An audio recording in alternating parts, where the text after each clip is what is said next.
Commander of the faithful, Rabia thinks that the oaths of allegiance to you that people take is ineffectual. How is that? He supposes that people, after swearing allegiance to you in your court, say, Inshallah, when they go home, and thus absolve themselves from their oath, so that they are no longer liable in any legal penalty for breaking it. You cannot trick Abu Hanifa. Abu Hanifa and Rabia then proceeded to leave the palace and met up with one another in the courtyard. You very nearly got me put to death today. It was your intention to get me put to death. I only defended myself. Not for the first time, Abu Hanifa's intelligence and quick thinking had saved him. On another occasion, Abul Abbas, who held a high position in Mansur's court, saw Abu Hanifa presenting himself to the Caliph on some business. He confided in his colleagues that this day he would make sure Abu Hanifa did not leave the court alive. Hence, he approached Abu Hanifa. Abu Hanifa. It sometimes happens that the commander of the faithful orders us to put somebody to death, without our knowing whether or not the man is guilty and merits being put to death. In such cases, ought we to carry out the order, or to refuse to do so? Are the Caliph's orders, in your opinion, right or wrong? With the Caliph present, it was unthinkable that Abul Abbas would say the Caliph's orders were wrong. Why, of course they are correct. Then it was unnecessary for you to ask for my views. Once again, the foolishness of his enemies was highlighted. The Caliph Mansur remained hostile and deeply suspicious of Abu Hanifa. However, there was no greater scholar alive, and Mansur knew this. For this reason, he offered him the post of judge. Abu Hanifa refused. I am not fit for this post. You are a liar?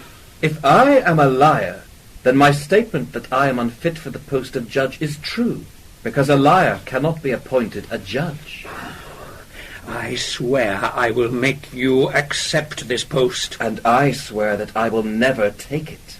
These events and others finally led to Mansur imprisoning Abu Hanifa.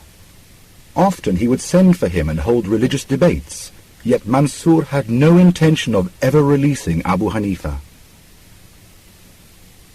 In many ways, Abu Hanifa's lifestyle was quite different from other scholars around him. Most of his academic contemporaries depended upon the Caliph or rich courtiers to sustain them.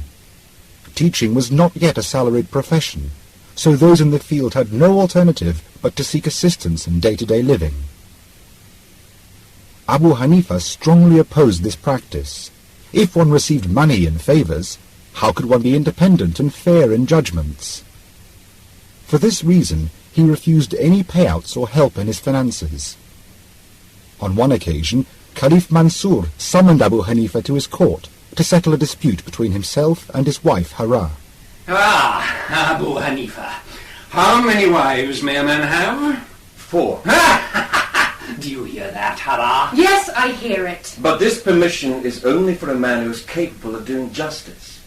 No other man can have more than one wife. Allah himself says, if you doubt your ability to do justice between your wives, have only one wife. Abu Hanifa returned home. A little while later, Hara sent her servant after him. The Caliph's wife sends you her respectful salutations and says that she is grateful to you for your truthful verdict. Here is a gift of 1,000 dinars. I do not need nor require your money. Tell the Queen that I expressed my opinion not to receive any financial reward, but because it was my duty as arbitrator. This sincerity and non-dependence on others put him in a league of his own. His business thrived as he traded in goods worth millions. His agents, scattered all over major cities, would be busy in deals with big merchants and traders. All along, he would personally make sure that no illicitly gained money came into his income, even though this sometimes led to occasional losses. On one occasion, he sent some silk to Hafs Abdul Rahman to be sold. Sell this silk to the people, but please note, some of the pieces, but not all, have slight defects in them. Be sure to point this out to prospective buyers before they purchase. Of course, I shall point it out before any sale. finest silk links that the eye has ever seen. Buy now, buy now. Why, this is beautiful. How much is it? This fine piece will cost you 1,000 dinars. Hafs continued to sell all the silk pieces that he had, and before the day was over, all had been sold. He returned with the day's takings to Abu Hanifa. Ah, Hafs, you sold it all.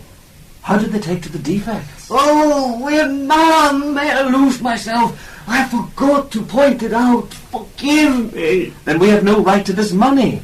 How much did we earn from the entire day's sale? 30,000 dinars. Give it all away to charity. Honest and upright in all his dealings, his primary objective in business was not to make money. He saw it as a method of self-sufficiency and helping others. Through his business, he was able to help the needy and also distribute money amongst scholars annually. He was also able to subsidize his students, many of whom would otherwise have struggled to make ends meet and attend his classes. Abu Hanifa liked to dress smartly and was a man of good taste. His garments would always be clean and of good quality. His elegant and beautiful character was matched by his good looks. His speech would be eloquent and clear, making complicated issues sound so simple. Once, the Caliph Harun al-Rashid asked Abu Hanifa's eminent student, Qadi Abu Yusuf, to describe his teacher. As far as I know, Abu Hanifa was extremely pious. Avoided forbidden things, remained silent and absorbed in his thoughts most of the time, and answered a question only if he knew the answer. He was very generous and self-respecting, never asked a favor of anybody. He shunned the company of the worldly minded, and held worldly power and position in contempt. He avoided slander, and only talked well of people. He was a man of profound learning, and as generous with his knowledge as with his money. With this wealth and high position in society, many men would succumb to their egos. Not so Abu Hanifa. He remained gentle, polite, generous, and of noble character. Once, while he was on his way to see an acquaintance who was unwell, he came across a man who owed him 10,000 dinars. The man tried avoiding him. Why are you trying to avoid me? I am ashamed to face you, as I am currently unable to repay your loan. Well, if you are unable to repay the loan, you need not do so. As well as being generous, Abu Hanifa was also a good neighbor. In his neighborhood there was a cobbler who would come home from work and entertain friends in the evening with wine and meat. While Abu Hanifa would be busy spending the night in prayer, the man could be heard singing, and often he would say, Nobody cares about me. People have let me go to waste. I would have been useful in battle and siege. Abu Hanifa would never object to his singing, simply out of neighborly consideration. One night, Abu Hanifa could not hear the singing, and on the next day inquired on his neighbor's whereabouts. He soon discovered that the police had picked up his neighbor. Abu Hanifa immediately made his way to the governor's house, who was Isa bin Musa. Why, Abu Hanifa, why have you taken the trouble to come here? You could have sent for me. What brings me here is that a cobbler who is my neighbor has been arrested, and I want him released. Oh, you...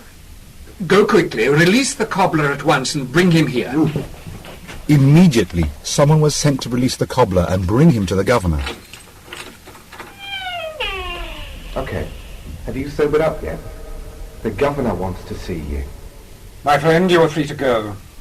Abu Hanifa, you may take him. Well, my friend, have I allowed you to go to waste? No, you have proven to be a good neighbor. From this day on, I shall never go near wine. Later, the cobbler began to attend Abu Hanifa's classes and came to be known as a scholar. Abu Hanifa always avoided speaking ill of people, especially behind their backs. He would often thank God for saving his tongue from being contaminated from this evil. On one occasion, a man approached Abu Hanifa's great contemporary, Sufyan Thawri. You know, Sufyan, never from the lips of Abu Hanifa do we hear anything ill with regard to other people. Abu Hanifa is not such a fool as to ruin all his good deeds. A man of great piety and wisdom, often hearing the words of Allah through the Quran, would cause him to weep uncontrollably.